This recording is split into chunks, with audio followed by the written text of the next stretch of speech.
శ్రోతలకు నా హృదయపూర్వక నమస్కారములు. మన శ్రోతలలో ఒకరు ప్రశ్నను పంపటం జరిగింది. ఆ ప్రశ్న, పూర్వజన్మ కర్మలు అనుభవించాలి అన్నది ఎంతవరకు సత్యము తెలియజేయగలరు? పూర్వ అంటే ఇప్పటికీ వెనక, అంటే ఈ నిమిషం మనం మాట్లాడుకుంటున్నాం.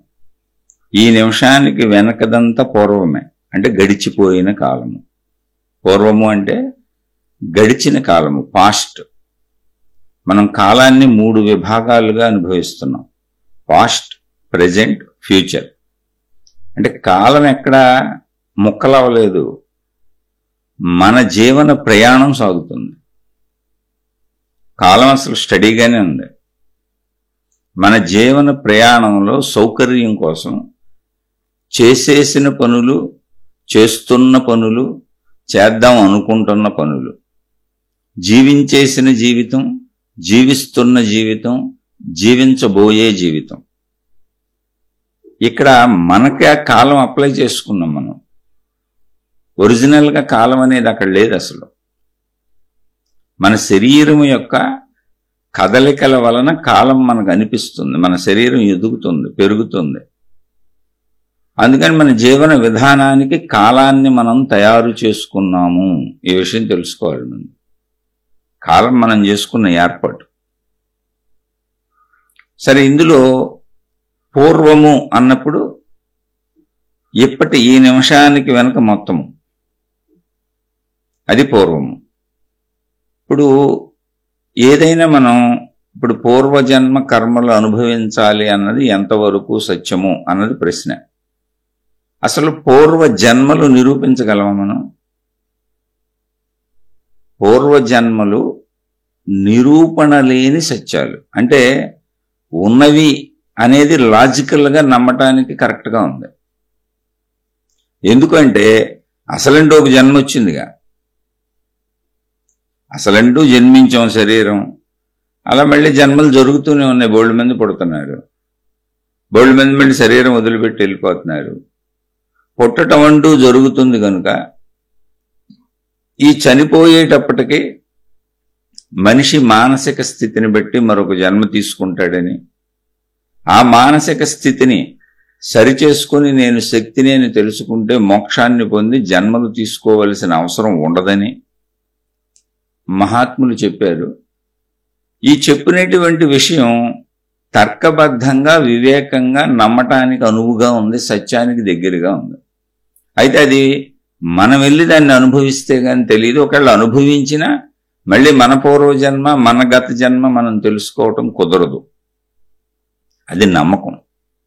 ఎందుకు నమ్మకం అంటే జరుగుతున్న పరిస్థితులను బట్టి. అసలంటూ జన్మ ఉంది కాబట్టి, జన్మలు జరుగుతున్నాయి కాబట్టి ఖచ్చితంగా జన్మలు ఉండి ఉండవచ్చు. ఇప్పుడు పూర్వజన్మ కర్మలు అనుభవించాలి అన్నది సత్యమా అంటే, అసలు ముందు పూర్వము అంటే ఏమనుకున్నాం? ఇప్పుడు ఈ రోజుకు, ఈ నిమిషానికి, మనం ఇప్పుడు ఈ నిమిషంలో మీరు వింటున్నారు నేను చెప్పేది, దీనికి వెనుక మీరు వింటున్న ఈ ప్రస్తుతము అనేటువంటి క్రియకి వెనుకంత పూర్వమే. వెనక సెకండ్ నుంచి మొత్తం అన్ని పూర్వమే. ఇది ఒక్కటే ఇప్పుడు ప్రజెంట్. ఇప్పుడు మనం ఏమనుభవిస్తాం? అసలు ఏదైనా ప్రజెంట్లో మనం ఏమనుభవిస్తాం? ఇందాక వండుకున్నటువంటి ఆహారం ఇప్పుడు తింటాం, ఇంతకు ముందు సంపాదించిన ధనాన్ని ఇప్పుడు ఖర్చు పెట్టుకుంటాం, ఇంతకు ముందు చేసిన పనుల ఫలితములే ఇప్పుడు అనుభవిస్తాం. ఇప్పటిలో ఏది అనుభవించాలన్నా అనుభవించటానికి అవసరమైనటువంటి శరీరము, దానికి సంబంధించిన శక్తి పూర్వంలో మనం గడించుకున్నది ఆహార పదార్థముల ద్వారా కానీ, సృష్టిలో ఏ విధంగా అయినా కానీ. ఇప్పుడు మనం ఉన్నాము అంటే దీనికి ఆధారము పూర్వము. అది వెనకటి సెకండ్ కావచ్చు, వెనకటి నిమిషం కావచ్చు, వెనకటి గంట కావచ్చు, వెనకటి రోజులు కావచ్చు, వెనకటి సంవత్సరాలు కావచ్చు, వెనకటి జన్మలు కావచ్చు. ఎందుకంటే సంవత్సరాల వరకు వెళ్ళినాక జన్మలు కూడా కావచ్చు. అయితే జన్మలు అనేది నిరూపణ లేని సత్యము. అది అసత్యమా సత్యమా అని నిరూపించడం కుదరదు. అయితే దాన్ని నిరూపణ లేని సత్యాలను ఇప్పుడు జరుగుతున్న కాలంతో తర్కబద్ధంగా పోల్చి చూసుకుని నమ్మటమే తప్ప దానికి ఇంకో దారి ఉండదు అసలు. ఇప్పుడు మనం అనుభవించేదంతా కూడా చూడండి వెనకటిది. వెనకటిది ఏంటి, ఇంతకు ముందు మనం చేసుకున్నదే ఇప్పుడు అనుభవించగలుగుతాం. మళ్ళీ ఇప్పుడు ఏం చేస్తున్నామో అది భవిష్యత్తులో అనుభవించగలుగుతాం. అంటే ఏమి లేదు, ఇప్పుడు మనం ఆకలి వేస్తున్నది, ఇప్పుడు ప్రజెంట్ ఆకలి వేస్తున్నది, ప్రజెంట్ నేను ఇప్పుడు ఇక్కడ ఉన్న ఆకలి వేస్తున్నది. ఇప్పుడు ఆకలి వేస్తున్నది అంటే నాకు ఆహారం కావాలి. నాకు ఆహారం కావాలి అంటే ఇంతకు ముందు నేను ఆహారాన్ని సంపాదించుకొని ఉండాలి. దాన్ని వండుకొని తినటమో, లేదా ధనంతో కొనుక్కొని తినటమో, ఏదో బయట ఉంటే హోటల్స్లో తినటమో, ఏదైనా ఆ ధనం ముందు సంపాదించుకుండాలి. ఆహారం పొందడానికి అవసరమైన అర్హతను ముందు పొంది ఉండాలి. అది సాధనా ప్రయత్నంతో సంపాదించుకొని ఉంటేనే ఇప్పుడు అనుభవించడం కుదురుతుంది. కాబట్టి అనుభవము అనేది ఎప్పుడు అనుభవించాలన్నా దానికి ముందు ప్రయత్నం ఉండాలి. దానికి ముందు ప్రయత్నం పూర్వము, ప్రస్తుతము అనుభవము. ఓకే, ఇప్పుడు ఆకలేసింది, తినేశాను. ప్రజెంట్లో ఇప్పుడు తినేశాను, కడుపు నిండింది. ఇది ఫ్యూచర్కి ఏమైంది, ఇప్పుడు తింటున్నాను, ఆకలి వేసింది, తింటున్నాను, ఇది ప్రజెంట్. తినేశాను, ఇది ప్రజెంట్. కడుపు నిండింది, ఆకలి తీరిపోయింది, ఇది ప్రజెంట్. అంటే తింటున్నప్పుడు భవిష్యత్తు ఏంటి, ఆకలి తీరటం అనేది, కడుపు నిండటం అనేది. ఆ ప్రాసెస్ సెకండ్ చూసుకుంటే మీకే అర్థమైపోద్ది. ఇప్పుడు తినటం అనే ప్రాసెస్ మొదలైందంటే ఏంటి, వెనక మనం దానికి అవసరమైంది సమకూర్చుకున్నాం, లేకపోతే తినటం కుదరదు. కాబట్టి వెనకటి సెకను, వెనకటి నిమిషం ఇప్పుడు తినడానికి ఉపయోగపడుతుంది. ఇప్పుడు తింటున్నటువంటి సెకను, తింటున్నటువంటి నిమిషము భవిష్యత్తు ఆకలిని తీర్చడానికి, నాలో పుట్టిన ఆకలి తీరటము అని, కడుపు నిండటము, ఆకలి తీరటము అనేటువంటి సంతృప్తికి కారణమైంది ఇప్పుడు చేస్తున్న క్రియ. అంటే ఇప్పుడు చేసే క్రియ భవిష్యత్తుకి ఆధారమైంది, వెనక చేసిన క్రియ ఇప్పటికి ఆధారమైంది. ఇప్పుడు ఆహారం తినేసాం, అది భవిష్యత్తుకి ఏమైంది, శక్తిగా మారుతుంది. శక్తిగా మారి శరీరాన్ని మళ్ళీ చురుకుగా పనిచేసేలా, శరీరం శక్తివంతంగా ఉత్సాహంగా ఉండేలా చేస్తుంది. ఇది భవిష్యత్తు. తినటం అనే క్రియ ప్రస్తుతం అయితే, తినటానికి మనం సమకూర్చుకున్నదంతా గతమైతే, ఆ గతాన్ని ఇప్పుడు ప్రస్తుతంలో తినటం అనే ప్రక్రియ ద్వారా భవిష్యత్తుకి బలాన్ని చేకూర్చాం. ఇది అనుభవం. అనుభవం ఇలాగే ఉంటుంది. అయితే ఇక్కడ 3 కాలాలు ఉన్నాయా అంటే అసలు కాలము విడిగా 3గా లేదు, మనం విడిగా ఉన్నాం. దాన్ని కాలంగా భావించుకుంటున్నాం. మనం క్రియలు చేస్తున్నాం, అంటే సంపాదించుకోవడం అనే క్రియ చేసాం. ఆ క్రియ అయిపోయినాక తినటం అనే క్రియ చేసాం. ఆ క్రియ అయిపోయినాక శక్తి రావటం అనే క్రియ జరిగింది. అంటే క్రియలు అవటం, కదలికలు అవటం, కదలికల వలన కాలాన్ని గణించుకుంటున్నాం మనం. కాల గణన మనం పెట్టుకున్నాం. అంటే కాలము మనకు సంబంధించింది, మన శరీరానికి, మన కదలికలకి సంబంధించింది తప్ప బయట సృష్టిలో భూత భవిష్యత్ వర్తమాన కాలాలు అనేవేమీ లేవు. సృష్టికి కాలం లేదు అసలు. సృష్టి అది యథాతథంగా ఉంది. సృష్టిలో ఉన్న జీవులకు, పదార్థములకు కాలం ఉండొచ్చు, ఎందుకంటే వాటిలో చలనములు ఉన్నాయి కనుక. ఆ చలనములు అయిపోయిన చలనములు, అవుతున్న చలనములు, అవబోయే చలనములు 3 స్థితుల్లో ఉన్నాయి కనుక 3 కాలములుగా భావించుకున్నాం అంతే మనం. అది మన సౌకర్యం కోసం. అందుకని కాలము మన శరీరంలో ఉంది, మనకు బయట లేదు. ముందు ఆ విషయం తెలుసుకోండి. ఓకే, ఇది ఇప్పుడు మనం సహజంగా మనం ఇప్పుడు జీవించినంత కాలం ఇలాగే ఉంటుంది. 3 స్థితుల్లోకి వెళ్తూ ఉంటుంది. ఇప్పుడు చేసుకున్నది మళ్ళీ భవిష్యత్తులో అనుభవిస్తాం. అనుభవించేటప్పుడు చేస్తున్నది అది కూడా క్రియే. అనుభవించేటప్పుడు కూడా క్రియ జరుగుతుంది, చేస్తున్నది మళ్ళీ భవిష్యత్తు అవుతుంది. అందుకని ఎప్పుడూ కర్మ చేయటం అనేది ఉంది, ఆ కర్మకు ఫలం అనుభవించడం అనేది ఉంది. అది ఎప్పుడూ ఉంది. కర్మ శరీరం అంతే. ఇంకేది ఈ శరీరం శిథిలమైపోయే వరకు ఇలాగే సాగుతుంది. అయితే అసలు మనం ఎందుకు చేస్తున్నాం, మళ్ళీ ఇక్కడ అసలు ఎందుకు కర్మ చేయాలి, ఎందుకు కర్మలు చేస్తున్నాం అంటే ఆకలి అనే ఒక అవసరం ఉంది, ప్రాథమిక అవసరం. అలాగే శరీరాన్ని కప్పుకోవాలి, ప్రాథమిక అవసరం. అలాగే ఉండటానికి ఒక వసతి కావాలి, ఎండకి, వానకి, చలికి రక్షణగా, ఇతర జంతువుల నుంచి, అన్నింటి నుంచి, దేని నుంచి అయినా. అదొక ప్రాథమిక అవసరం. అలాగే ఇంద్రియములు అంటే కన్ను చూస్తుంది, చెవు వింటుంది, ఇలా ఇంద్రియములు ఉన్నాయి. ఇంద్రియములకు భావనలు ఉన్నాయి. అంటే ఇలా కావాలి అనే భావనలు ఉన్నాయి. కంటికి మామూలుగా బ్రతకడానికి అవసరమైన చూస్తుంది, కానీ కొన్ని దృశ్యాలు దానికి ఆహ్లాదంగా చూడాలనిపిస్తుంది. చెవుకి కొన్ని వినాలనిపిస్తుంది. నాలుక రుచికి కొన్ని తినాలనిపిస్తుంది. చర్మానికి శారీరక స్పర్శలు, స్త్రీ పురుష శారీరక స్పర్శలను ప్రకృతి పెట్టింది. తద్వారా సృష్టి ముందుకు వెళ్తుంది. సృష్టి ముందుకు నడవడానికి జరిగిన ఏర్పాటు అది. ఇవన్నీ అనిపిస్తాయి. అనిపించేవన్నీ ఆకలి ఎలా కనీస అవసరమో అనిపించేవన్నీ కనీస అవసరాలుగా తీర్చుకునే ప్రయత్నం చేస్తూనే ఉండాలి. ఎందుకంటే ఇవన్నీ అన్నీ ఒకదానికొకటి లింక్ అయి ఉంటాయి. మొత్తం కలిపితే శరీరం అవుతుంది. కాబట్టి ప్రయత్నం తప్పదు.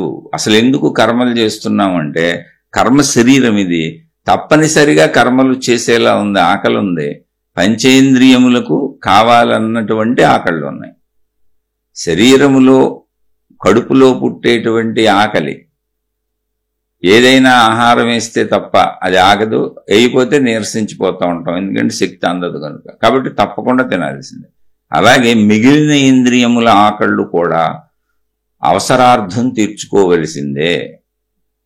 దాన్ని ధర్మము అన్నారు. అంటే ధర్మంగా తీర్చుకోండి అన్నారు. అంటే ఏంటి? అసలు ఎందుకు కర్మ చేస్తున్నాం, ఎందుకు పని చేస్తున్నాం అంటే పని చేస్తున్నాం కాబట్టి ఫలితం వస్తుంది. ఫలితం వస్తుంది కాబట్టి అనుభవిస్తున్నాం కాబట్టి కర్మ చేస్తున్నాం. ఎందుకు అనుభవిస్తున్నామంటే అనుభవించక తప్పని శరీరం. ఆకలికి ఆహారం ఇవ్వాల్సిందే. అది వ్యసనాలుగా మలుచుకుంటామా, కోరికలుగా మలుచుకుంటామా, లగ్జరీస్లోకి వెళ్తాం, అది వేరే విషయం. అసలు కనీస అవసరాలకి నువ్వు ప్రయత్నించాల్సిందే. ఎవరైనా సరే, పక్షులు, జంతువులు అన్ని ప్రయత్నించుకుంటూ ఉంటాయి చూడండి. కాబట్టి ఎందుకు చేస్తున్నావు అంటే చెయ్యక తప్పని శరీరము. చేయటం ఎప్పుడైతే ఉందో ప్రయత్నం మొదలవటం, ప్రయత్నం పూర్తవటం అనేటువంటిది ఉంటుంది. ప్రయత్నం మొదలవటం ప్రస్తుతం అయితే ప్రయత్నం పూర్తవటంలోకి వెళ్ళేటప్పటికి ప్రయత్నం మొదలవటం, ప్రయత్నించటం గతంలోకి వెళ్ళిపోయింది. ప్రయత్నం పూర్తి అయిపోవటం అనేది ప్రస్తుతంలోకి వచ్చి ఫలితాన్ని తీసుకొచ్చింది. ఇప్పుడు ఆ ఫలితాన్ని అనుభవిస్తాం, అది ప్రస్తుతంలో ఉంది. ప్రయత్నం వెనక్కి వెళ్ళిపోయింది. ప్రయత్నం చేయటం పూర్తి అవ్వటం గతంలోకి వెళ్ళిపోయింది. ప్రయత్నించినటువంటి ఫలాన్ని అనుభవించడం ప్రస్తుతంలోకి వచ్చింది. ఈ అనుభవించిన ఫలం తాలూకు శక్తో ఆనందము మళ్ళీ భవిష్యత్తుకు వచ్చింది. ప్రస్తుతంలోనూ దాన్ని పొందుతూ భవిష్యత్తును కాస్తే అనుభవిస్తున్నాం. మళ్ళీ అవసరం, ప్రయత్నం మళ్ళీ కదలికనక పెట్టింది. ఎందుకని ఇది పూర్తి అవట్లా. ఒక్క పనితో అయ్యేది కాదు. ఇవన్నీ చిన్న చిన్న పనులుగా ఇలా జీవితం మొత్తం లక్షల కోట్ల పనులు చేస్తూనే ఉంటాం. అందుకని ఒకటి పూర్తి అవ్వటం, ఖండఖండములుగా ఒకటి చెయ్యటం, పూర్తి అవ్వటం, అనుభవించడం, చెయ్యటం, పూర్తి అవ్వటం, అనుభవించడం, చెయ్యటం, పూర్తి అవ్వటం, అనుభవించడం అనేటువంటి ప్రాసెస్లు ఉన్నాయి కనుక 3 కాలాలు ఏర్పడినాయి. గతము, ప్రస్తుతము, భవిష్యత్తు. ఎందుకు చేస్తున్నామంటే అవసరాలు తప్పంది కనుక. ఇప్పుడు మనం ఏమి అనుభవిస్తాము ఇక్కడ ప్రశ్న ఇది. అంటే మనం ఏం చేసామో అదేగా అనుభవించగలం. మన ప్రయత్నం ఏదో అదేగా అనుభవించగలం. ఇప్పుడు మనం ఒక జాంపండు తెచ్చుకుందామని ప్రయత్నించామనుకోండి, జాంపండు తెచ్చుకున్నాం అనుకోండి, జాంపండుని తినగలం. జాంపండు తెచ్చుకుని యాపిల్ తినలేం కదా. అలాగే ఎటువంటి కర్మలు చేస్తావో, ఎటువంటి పనులు చేస్తావో, ఎటువంటి ఉద్దేశాలతో చేస్తావో, ఏ విధమైన భావాలతో చేస్తావో ఆ ఫలితాలను నువ్వు అనుభవిస్తావు అంతే. ఇంకా అంతకంటే ఏమి లేదు. యద్భావం తద్భవతి. కర్మ చేయక తప్పదు. ఇలా బ్రతికున్నన్నాళ్ళు ఇలాగే జరుగుద్ది. బ్రతికున్నన్నాళ్ళు ఇలాగే జరిగినాక ఇప్పుడు ఆ మనిషి మరణ దశకు వచ్చారు. అంటే మరణ దశ అంటే శరీరము శిథిలమయ్యే దశకు వచ్చారు. శరీరము శిథిలమయ్యే దశకు వచ్చేటప్పటికి, అంటే మరణ దశకు వచ్చేటప్పటికి ఇప్పటి వరకు మనం అసలు ఎలా జీవించాం? మనలో మనసు అంటే ఆలోచనలు, కోరికలు, అవసరాలు అన్ని ఆలోచనలుగా కదిలి ఆ భావాలు శరీరాన్ని కదిపితే ప్రయత్నించుకున్నాం. అంటే మనసు అనేది ఒకటి ఉంది లోపల. నాకు ఇది కావాలి, అది కావాలి, ఇలా ఉండాలి, అలా ఉండాలి అనేటువంటి భావ పరంపర, భావోద్వేగాల పరంపర,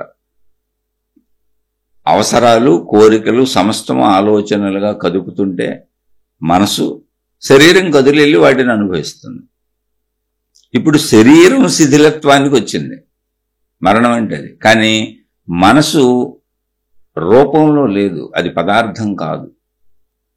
మనసుకి ఒక శరీరం వలె, మాంసం లాగా, ఇప్పుడు శరీరం ఉంది మనకు, మాంసము, ఎముకలు, రక్తము వీటితో కూడి ఉంటుంది, మనకు తెలుస్తుంది. అందుకని మనసు తెలియదు. చూడండి, ఆలోచనలు కదులుతాయి తప్ప మనసు ఎలా ఉంటుందో తెలియదు. ఎందుకంటే అది శక్తి స్వరూపము. దానికి ఒక నియమితమైనటువంటి విధానంలో ఇలా ఉంటుంది అని చెప్పే విధముగా అది లేదు.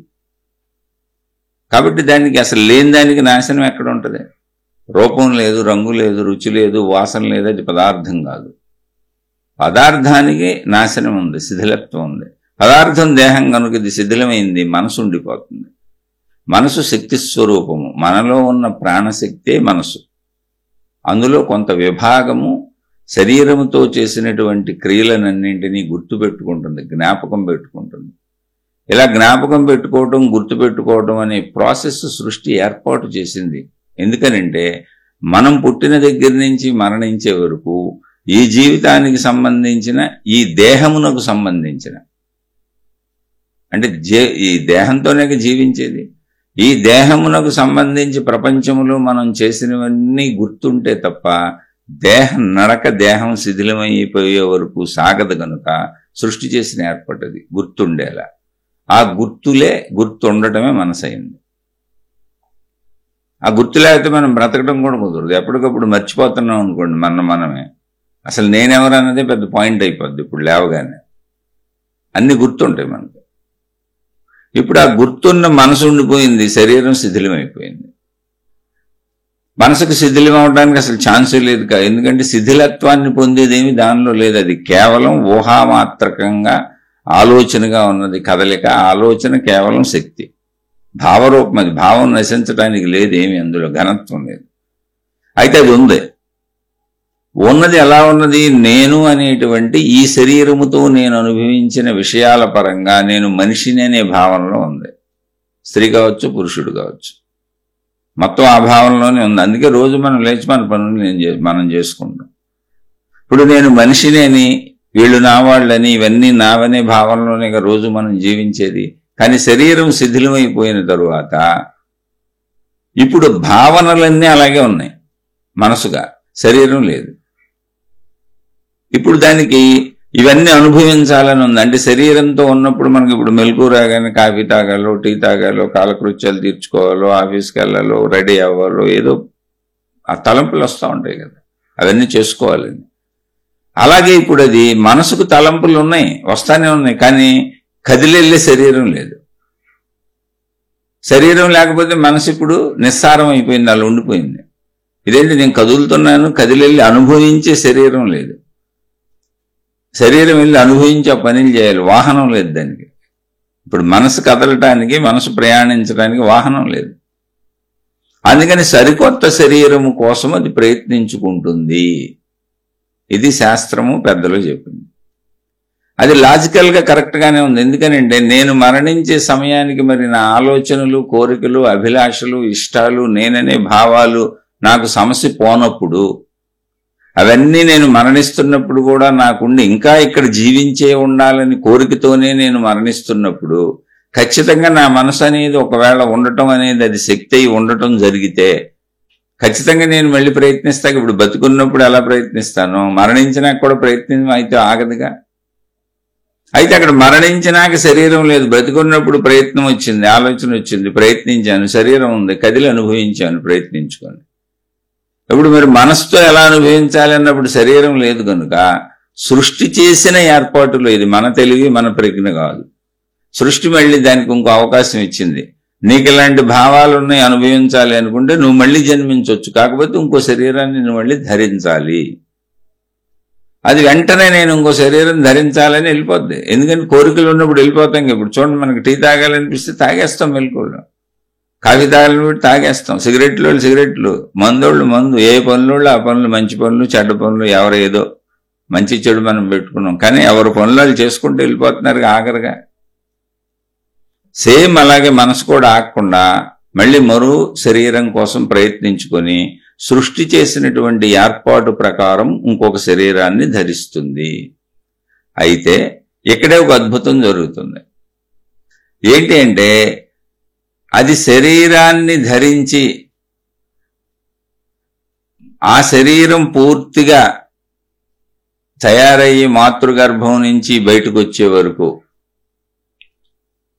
అంటే ఆ శరీరంలో ఈ శక్తి సంపూర్ణంగా శరీరం సర్వం వ్యాపించే వరకు అని, అంటే శరీరం మొత్తం తయారవ్వాలి, అసలు ఏకకణంగా వెళ్తుంది లోపలికి. సరే, ఎలా వెళ్తుంది ఇదంతా వేరే ప్రాసెస్, మనం మళ్ళీ అందులోకి వెళ్ళద్దు. ఈ విషయాన్ని ఇక్కడికి పూర్తి చేసుకుందాం. శరీరం మొత్తం తయారైతే తప్ప శరీరం పనిచేసి అనుభవించడానికి కుదరదుగా. అందుకని శరీరం మొత్తం తయారయ్యి మాతృగర్భంలోంచి బయటికి ప్రపంచంలోకి రాగానే పాత జ్ఞాపకాలు ఏమున్నాయో, అంటే పాత శరీరంతో ఉన్న సంబంధాలు మర్చిపోయేలా సృష్టి చేసింది. ఎందుకనంటే శరీరం కొత్తది ధరించాం కనుక. పాత శరీరపు సంబంధించినటువంటి జ్ఞాపకాలంటే పలానా వారి భార్యని, పలానా వారి భర్తని, నేను పలానా, నా ఇది, నా వయసు ఎంత, ఇలాంటివి మర్చిపోద్ది. కానీ బేసిక్గా మనిషిగా అనుభవించి ఇంద్రియాలతో అనుభవించవలసినటువంటి విషయాలన్నీ గుర్తుంటాయి. ఈ శరీరాన్ని పట్టుకొని అవన్నీ సహజ వాసనలుగా సహజంగా ఉంటాయి. గుర్తుండటం అంటే మొత్తం మీద గుర్తున్నాయని కాదు, మనిషిగా ఎలా జీవిస్తామో అలా సహజంగా గుర్తుంటుంది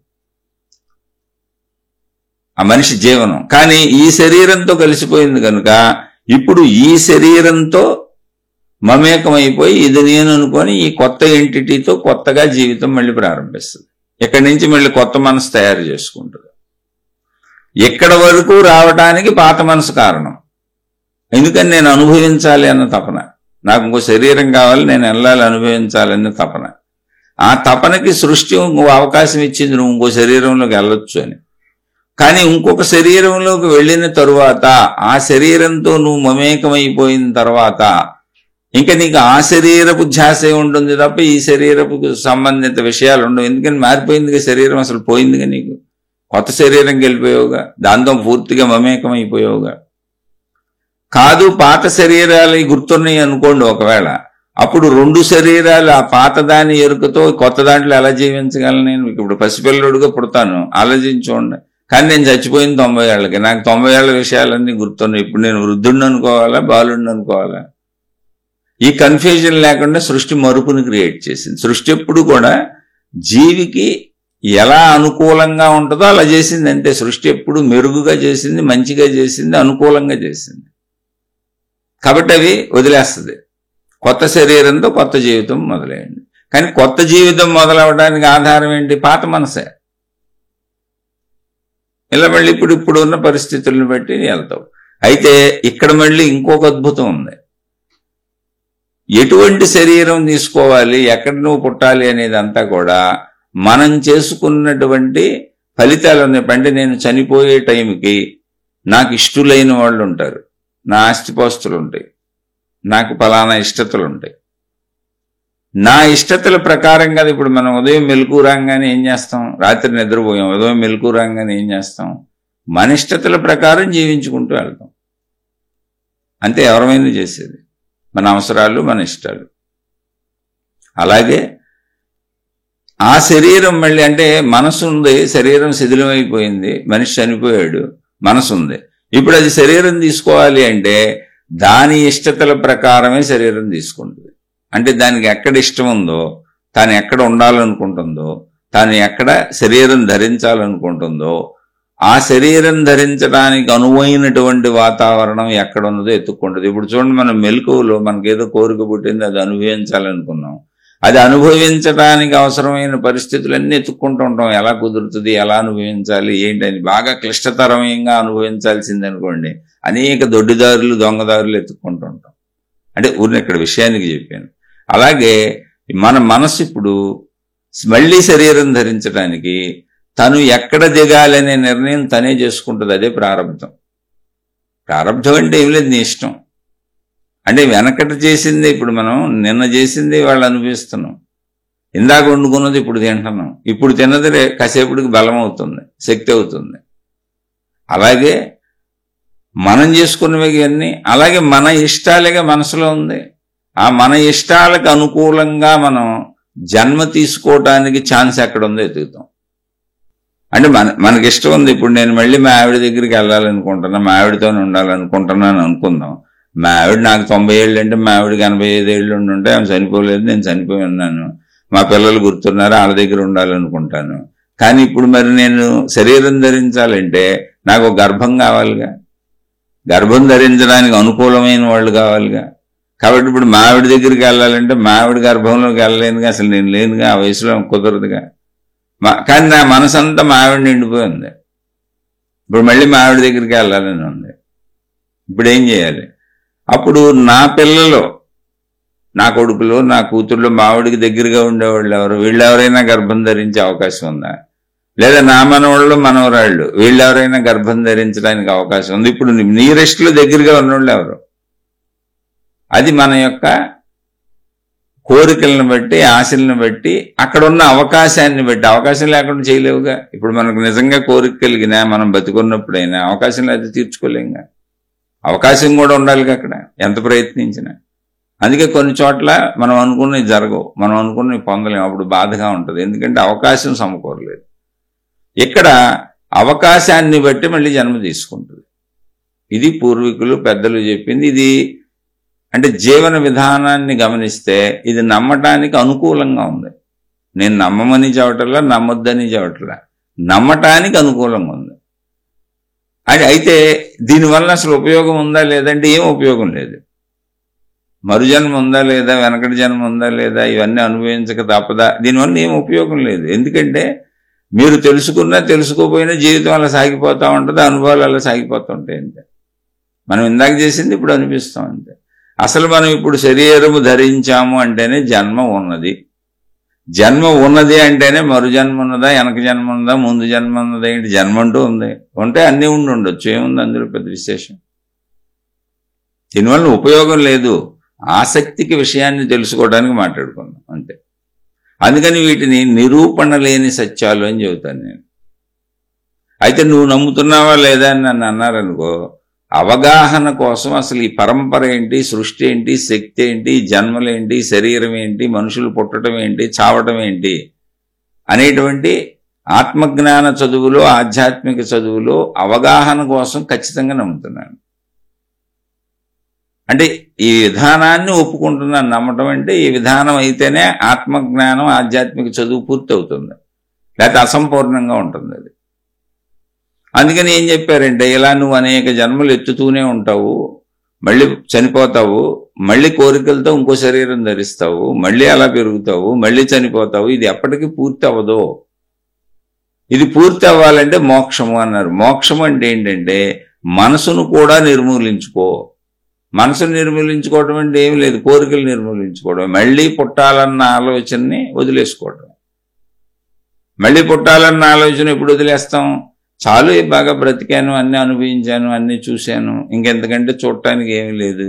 ఇదిగో ఎన్నిసార్లు జన్మెత్తిన ఈ మానవ శరీరంతో, లేదా ఇక్కడ ఇప్పుడు ప్రస్తుతం ఎన్ని సంవత్సరాలు బతికినా ఇవే సుఖాలు. ఒక 60-70 ఏళ్ళు వచ్చేసి ఒక ముసలాయన కూర్చున్నాడు, ఒక ముసలమ్మ కూర్చుంది, అన్నీ అనుభవించాను. శారీరక సుఖాలు చూశాను, పిల్లల్ని కన్నాను, పెంచాను, పెద్ద చేశాను, డబ్బు సంపాదించాను, అన్నీ చూశాను, బయట సుఖాలు చూశాను, ప్రాపంచిక సుఖాలు చూశాను. ఈ శరీరంతో నేను భోగించగలిగినవన్నీ భోగించాను, అనుభవించగలిగినవన్నీ అనుభవించాను. ఇక ఈ శరీరం ఇంకో 100 ఏళ్ళు ఇలాగే ఆయువుతో ఉన్నా ఇవే అనుభవించాలి నేను. కాదు, మళ్ళీ ఇంకో 100 జన్మలు ఎత్తినా ఇంతే అనుభవించే విధానాల్లో మార్పు ఉండదు. కాబట్టి అది ఒక జ్ఞానంగా అర్థం చేసుకొని ఇక నాకు అక్కర్లేదులే అని నువ్వు నిర్ణయించుకుంటే మనోనిర్మూలన జరిగిపోద్ది. అందుకే ఆత్మజ్ఞానం, ఆధ్యాత్మిక చదువు అంటే ఏంటంటే మనస్సుని, అంటే మనస్సు ప్రాణశక్తిలో ఏర్పడుతుంది. ప్రాణశక్తిలో ఏర్పడటం అంటే ఏంటి? శరీరంతో మనం చేసినటువంటి విషయాలు ప్రాణశక్తిలో నిక్షిప్తమై గుర్తుండటాన్ని మనసు అన్నాం. అంటే ఇప్పుడు ఆ గుర్తుని నాకు అక్కర్లేదు అంటే నేను మళ్ళీ శరీరం తీసుకోను, నేను సంతృప్తిగా ఉన్నాను అని ఇప్పుడు మనం బ్రతికుండగానే చెప్పుకుంటున్నాం. కోరికలు పెంచుకోవట్లేదు ఏంటి? తిన్నాను, తృప్తిగా ఉన్నాను. భార్య ఉంది, భర్త ఉన్నాడు, శారీరక సుఖాలు పొందాను, తృప్తిగా ఉన్నాను. ఇంకా కావాలని ఉబలాట పడతలా. ఉన్నాను కాబట్టి అనుభవిస్తున్నా. కళ్ళు ఉన్నాయి, చూస్తున్నా. చెవులు ఉన్నాయి, వింటున్నా. నోరు ఉంది, మాట్లాడుతున్నా. నాలుక ఉంది, తింటున్నా. శరీరం ఉంది, అనుభవిస్తున్నా. జీవించున్నాను కాబట్టి నా ప్రయత్నాలు నేను చేసుకుంటున్నా. నాకు దొరికినాయి అనుభవిస్తున్నా, భోగిస్తున్నా. ఎందుకంటే శరీరము భోగ వస్తువు, కర్మతో ఉంటుంది. కర్మ చేయాలి, అనుభవించాలి. కానీ ఎక్కడ దాన్ని ముందుకి నాకు ఇంకా ఇది కావాలి, ఇంకా ఇది కావాలి, ఇంకా ఇది కావాలని పెంచుకోవట్లా. ఆకలి కలిగింది, ఆహారంతో తీర్చుకుంటున్నా. అలా కోరిక కలిగింది, భార్యాభర్త తీర్చుకుంటున్నా. చూడాలనిపించింది, చూస్తున్నా. అన్ని సహజంగా చేస్తున్నా. కానీ ఇది బలంగా నాకు ఇంకా ముందుకు కావాలని నా లోపల లేదు. ఇప్పుడు పుట్టింది చేస్తున్నా అంతే. కనుక మరణించే టైంకి పుట్టింది చేసుకుంటూ వచ్చాను. చివరిలో వృద్ధాప్యం ఎందుకు పెట్టింది సృష్టి అనేది ఒక అద్భుతం. మళ్ళీ ఎందుకు పెట్టిందంటే, వృద్ధాప్యంలో నువ్వు ఇవన్నీ చేయడానికి కుదరదు. సహజంగానే శారీరక శక్తి సన్నగిల్లిపోయి శారీరక కోరికల అవసరత పుట్టదు నీకు. అంటే సంపూర్ణంగా బతికిన వాళ్ళకి. సంపూర్ణంగా అంటే ఏంటి? జ్ఞానాన్ని తెలుసుకుంటూ నేను యథాతథంగా ఉన్నా, అనుభవిస్తున్నా, ఇందులో ప్రాబ్లం ఏం లేదు. అలానే ఇదే కావాలి, ఇది పట్టుకొని ఆలాడాలని కోరికని వ్యసనంగా పెంచుకోవట్లేదు. అలా వచ్చిన వాళ్ళకి వృద్ధాప్యం వచ్చేటప్పటికి అన్నీ అణిగిపోతాయి. శక్తి సన్నగిల్లిపోయింది కనుక మనసు కూడా హాయిగా ఉండిపోద్ది. ఇంకా నాకు అక్కర్లేదని ముందు నుంచి కోరిక అనుభవించేటప్పుడు లాలస పెంచుకోలేదుగా. అనుభవించాం. మళ్ళీ జాగ్రత్తగా ఉండండి. ఇక్కడ అది వైరాగ్యంతో యవ్వనంలో వదిలేయటం కాదు. వైరాగ్యం అంటే వదిలేయటం కాదు.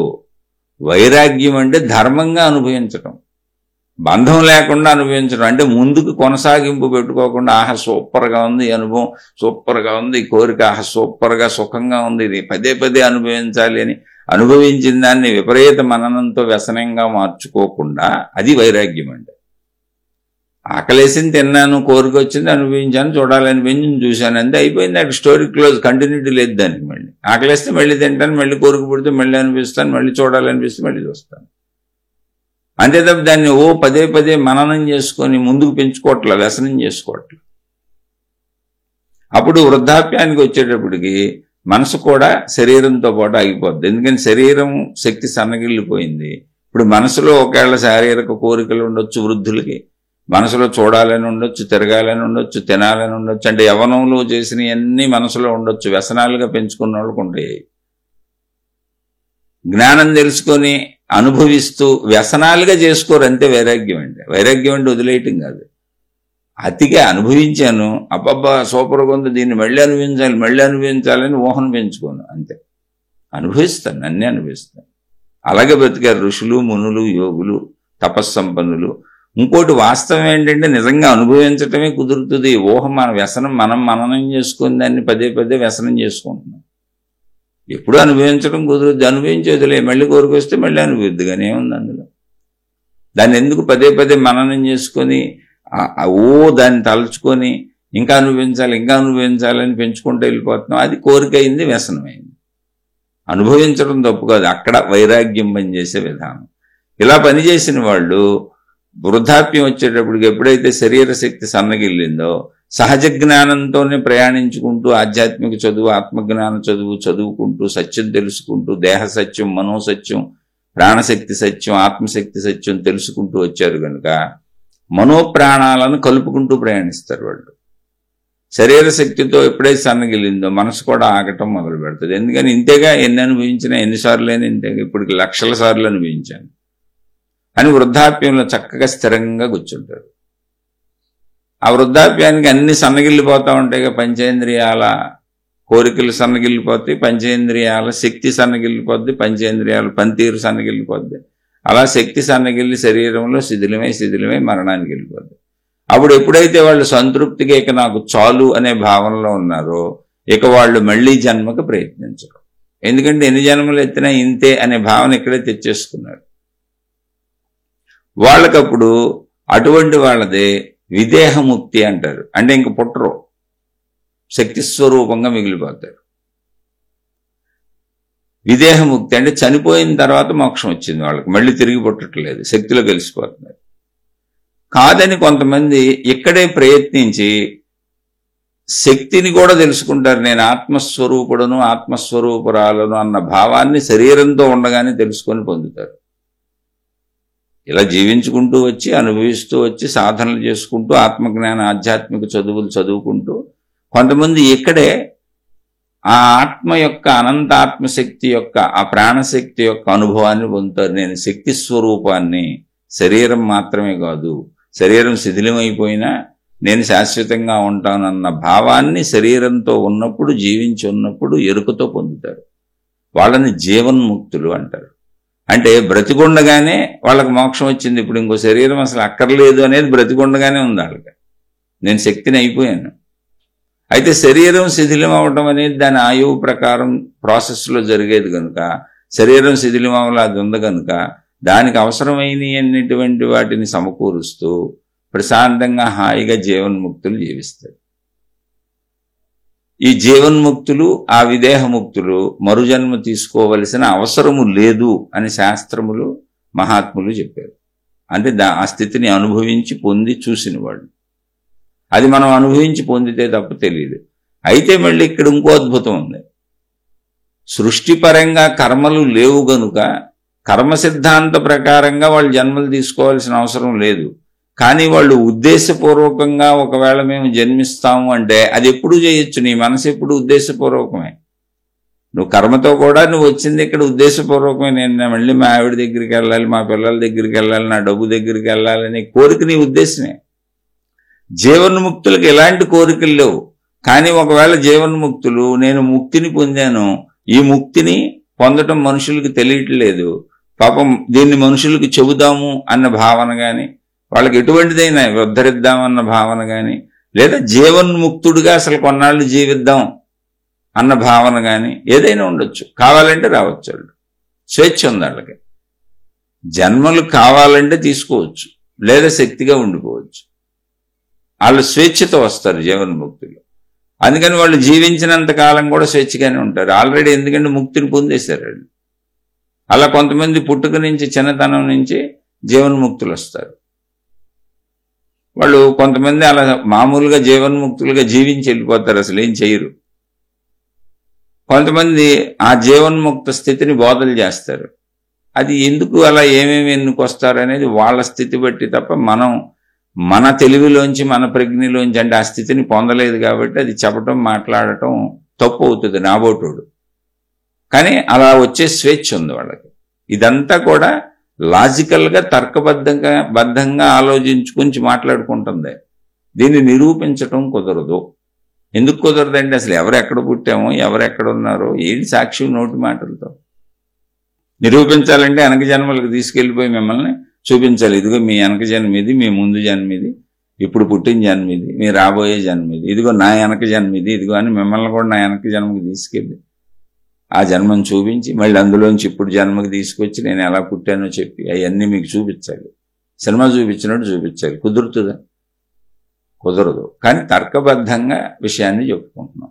ఇందులో తర్కానికి బాగా ఉపయోగపడేది ఏంటంటే ఏమీ లేదు. అసలు మనం జీవించున్నప్పుడు ఇంతకుముందు మనం ఏం చేశామో అదే ఇప్పుడు అనుభవిస్తాం. ఇప్పుడు ఏం అనుభవించామో అదే భవిష్యత్తుకి ఆధారం. మళ్ళీ ఇప్పుడు ఏం చేశామో అది భవిష్యత్తుకి ఆధారం. దానికి ఉదాహరణ మీకు అది చెప్పాను. ఆకలి వేసింది అంటే ఇంతకుముందు మనం సంపాదించుకున్న దానితో ఇప్పుడు ఆకలి తీర్చుకోవాలి. ఇప్పుడు ఆకలి తీర్చుకోవటం అనే క్రియ ఇప్పుడు చేస్తున్నాం.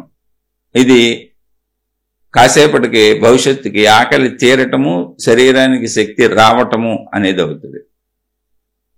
అలా ఎప్పుడు మనలో కాలం ఉంది, మనతో కాలం ఉంది. మనం చేసే కర్త, కర్మ, క్రియా విధానాలను బట్టి, ఫలితాలను బట్టి కాలాన్ని గణనం చేసుకుంటున్నాం. ఇంతకీ కాలం బయట లేదు, కాలంలో మనం లేదు, మనలో కాలం ఉంది. మన కదలికల వలన కాలభావన మనకే కదులుతుంది, మనకే అనిపిస్తుంది. ఏ జంతువుకి, ఏ శరీర నిర్మాణంలో ఉన్నదానికి, ప్రతిదానికి దాని శరీర నిర్మాణాన్ని బట్టి, దాని కదలికలను బట్టి దాని కాలభావన మారిపోతూ ఉంటుంది. మనిషిగా మన కాలభావన ఇది. మీకు అర్థమవుతుందని భావిస్తున్నాను. మీకు అర్థమైపోతే మళ్ళీ అడగండి, మళ్ళీ క్లియర్గా చెప్పే ప్రయత్నం చేస్తాను. అర్థమైతే చక్కగా అర్థం చేసుకొని హాయిగా జీవించండి. ఇవి అర్థమైనా అర్థం కాకపోయినా, మరుజన్మలు ఉన్నా లేకపోయినా, అంటే నేను ఏ విషయాన్ని ఖండించట్లేదండి. నేనే చెప్పాను, ఆత్మజ్ఞాన సిద్ధాంతం పూర్తి అవ్వాలి అంటే, అది నిజమే అని నమ్మాలి, దాన్ని పొందాలి అంటే మరుజన్మలను ఒప్పుకోవాలి. లేకపోతే ఆత్మజ్ఞానము మోక్షం అనేవి కొట్టుకుపోతాయి, అసలు ఉండబోయి. అనంత ఆత్మశక్తి అనే పేరే ఉండదు. ఈ బ్రహ్మము ఇవన్నీ ఉండవు, ప్రాణశక్తి ఇవన్నీ ఉండవు. ఇవన్నీ ఉన్నాయి, శక్తి స్వరూపంగా మనం ఉన్నామంటేనే జన్మలు ఉండాలి. ఆ జన్మల నుంచి విముక్తే ముక్తి, మోక్షం. ఆ పద్ధతిలో లాజికల్గా ఆలోచించినప్పుడు ఇదంతా కరెక్ట్గా ఉంది. అయినా పూర్వం ఇది పొందినటువంటి మహాత్ములు చెప్పారు కనుక లాజికల్గా నమ్ముతున్నాను నేను. అయితే చాలా మతాలు పూర్వజన్మల్ని పునర్జన్మల్ని ఒప్పుకోని మతాలు చాలా ఉన్నాయండి, అందుకని చెబుతున్నాను. అవి కూడా ఉన్నాయి విధానాలు. అసలు జన్మల్ని ఒప్పుకోని విధానాలు చాలామంది ఉన్నాయి. ఏమీ లేదు, ఇప్పుడు ఏదో పుట్టాం, పెరిగాం, తింటాం, చావటం అనేవి చాలా ఉన్నాయి. కాబట్టి ఇది తర్కబద్ధంగా నాకు సరే అనిపించింది. అంతే. మీకు నచ్చితే నమ్మండి, నమ్మినా నమ్మకపోయినా వీటి వలన అసలు ఉపయోగం అయితే లేదు. ఇప్పుడు జీవించాలి, ఎప్పుడు ఇప్పుడే సత్యము. నేను అనుభవిస్తున్న కర్మలు ఎప్పుడో వచ్చి నా మీద పడిపోయినాయి అని ఎవరు అనుకోబాకండి. అసలు ఎప్పుడో వచ్చి మీ మీద పడేదే లేదు. మీకు తెలియకుండా మీ మీద పడేవి గత జన్మ కర్మలు, పాత జన్మ కర్మలు భావించుకోబాకండి. ఇప్పుడు ఈ నిమిషం, ఇప్పుడు మీరు కావాలంటే మంచోళ్ళు అవ్వచ్చు, ఇప్పుడు మీరు కావాలంటే చెడ్డోళ్ళు అవ్వచ్చు, ఇప్పుడు మీరు కావాలంటే ఓర్చుకోవచ్చు, ఇప్పుడు మీరు కావాలంటే ప్రేమించవచ్చు, ఇప్పుడు మీరు కావాలంటే దుఃఖపెట్టచ్చు, దుఃఖపడవచ్చు. మొత్తం మీ చేతిలో ఉన్నాయి. దానికి అవసరమైన ఆత్మజ్ఞాన చదువు, ఆధ్యాత్మిక చదువు అందరికీ అందించబడుతుంది. ఇందులో ఏ లోటు లేదు. కావలసిన వాళ్ళు తెలుసుకుంటున్నారు, వద్దనుకున్న వాళ్ళు మాకు అక్కర్లేదని ఎవరిష్టం వచ్చినట్టు వాళ్ళు జీవిస్తున్నారు. మన స్వేచ్ఛలో మనం ఉన్నాం. ఆ స్వేచ్ఛలో మన దుఃఖాలు, మన సుఖాలు, మన కష్టాలు, మన ఇష్టాలు మనమే తెచ్చుకుంటున్నాం. కాబట్టి పూర్వానికి వెళ్ళి ఆ పూర్వం ఏదో మీద పడిపోయింది అనుకునే బదులు ఇప్పుడు ఏం చేయాలో ఆలోచించటం సరైన పద్ధతి. ఆలోచించి చూడండి. మళ్ళీ ఏమన్నా సందేహం ఉంటే అడిగే ప్రయత్నం చేయండి. మళ్ళీ చెబుతున్నా, వీటి వలన ఉపయోగం అయితే లేదు. మీరు తెలుసుకుంటే తెలుసుకోండి, తప్పులేదు చెప్తాను. కానీ అసలు ఎటువంటి ఉపయోగం లేదు. మళ్ళీ మనం ఏదో పాత నమ్మకాల్లోకి వెళ్ళి మన ప్రయత్నాలను పాడు చేసుకుంటాం. పూర్వం ఏదో నా మీద పడిపోయింది, అందుకని నా కర్మకి ఎలాంటి భర్త వచ్చాడు, ఎలాంటి కొడుకు పుట్టాడు, ఎలాంటి కూతురు పుట్టింది, నేను ఎలా పుట్టాను, అలా పుట్టాను. ఏం కాదు, పుట్టేశాం, వచ్చేసాం, అందరూ వచ్చేసారు. ఇప్పుడు ఏం చేయాలి చెప్పండి? పూర్వకర్మకి ఎప్పుడైతే వెళ్ళావో ఇప్పుడు నేను చేయాల్సింది ఏంటి అన్నది ఆలోచన వదిలేసి నా కర్మను ఏడుస్తూ కూర్చుంటాం. అలాంటి చేయకండి. అసలు ఇప్పుడు చేసేది మళ్ళీ రేపటిని మార్చేస్తుంది. పూర్వం ఏమీ లేదు, మన కదలికలే. నువ్వు ఇప్పుడు చేసేది, నువ్వు ఇప్పుడు చేసుకునేది, నువ్వు ఇప్పుడు తెలుసుకునేది, నువ్వు ఇప్పుడు నేర్చుకునేది మొత్తం రేపుని మార్చేస్తుంది. అది నీ చేతిలోనే ఉంది. నీ విధి నీ చేతిలోనే ఉంది. ఎవరి విధి వాళ్ళ చేతిలోనే ఉంది. ఎవరి మనసు వాళ్ళ దగ్గరే ఉంది. ఆ మనసు వాళ్ళని గందరగోళపరుస్తుంది. దాన్ని సరిగ్గా జ్ఞానంతో సరి చేసుకుంటే ఎవరి విధి వాళ్ళ చేతిలోనే ఉన్నది. ఆలోచించి చూడండి. శుభమస్తు. మరొక కొత్త శీర్షికతో కలుసుకుందాం. మీకు మీ కుటుంబ సభ్యులకు మేలు చేకూరుగాక. నేను చెప్పినవి నా సొంత విశ్లేషణలు. ఎక్కడైనా మీకు నచ్చకపోయినా, తప్పు చెప్పాను అనిపించినా దయించి నన్ను క్షమించి వదిలేయండి. నేను చాలా సామాన్యుణ్ణి. ఏదైనా మీకు నచ్చి అర్థమైతే, మీకు ఆచరించుకోవడానికి వీలుగా ఉంటే చక్కగా అర్థం చేసుకొని మీ జీవితంలో ఆచరించుకొని మీరు హాయిగా సుఖ సంతోషాలతో ఉండండి. శుభమస్తు.